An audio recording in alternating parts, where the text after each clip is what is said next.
Happy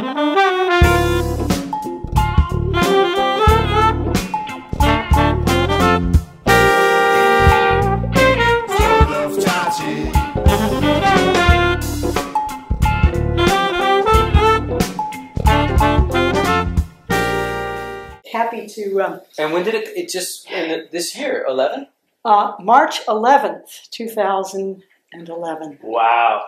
That's a memorable day. It actually is a memorable day, and because a pub date is like a birthday. You know, That's right. It's the day the book comes on the market. Wow. There was the tsunami and the earthquake in Japan. Wow, so 3/11. 3/11. And from the publisher's point of view, of course, it was obviously not what anybody... they didn't have the chance to do what you do on a pub day. Sure. But...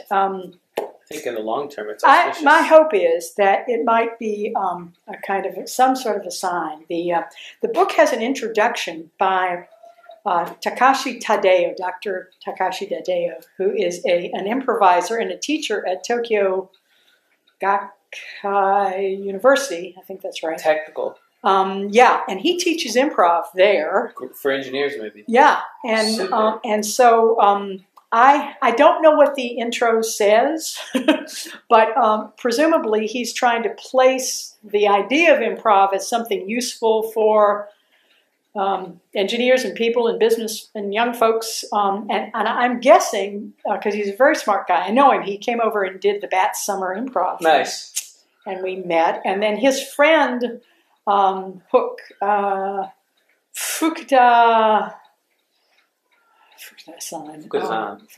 Hiroko Fukuda-san. So, and I call him Hook. Hook actually translated the book on his own because he thought the Japanese needed this book so bad. Greatly. But Hook's translation isn't the one that, when the book was bought by Toyo Keizai, yep. I'm probably getting ahead of myself, they do big business and technical books. They hired their own translator, and I worked with her for over a year. We've had over 500 email exchanges. She was so interested in getting it right and getting it clear. And I've developed a great friendship with this lady in Kyoto. She's my hero because she's the one really who's made this possible, and an editor.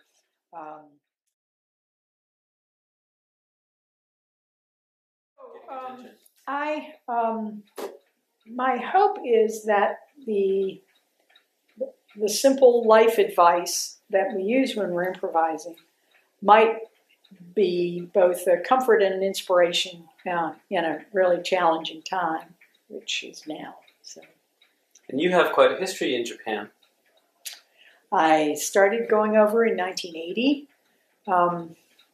to take part in a program in Kameokashi, outside of Kyoto. There's a small town and an organization called Omoto-kyo. It's a sect of Shinto that was founded by a charismatic Japanese woman over 100 years ago. And this sect has the kind of unusual belief that the arts are the mother of religion, and that through practicing the traditional Japanese arts, you can become a better human and know how to treat each other and have a better society.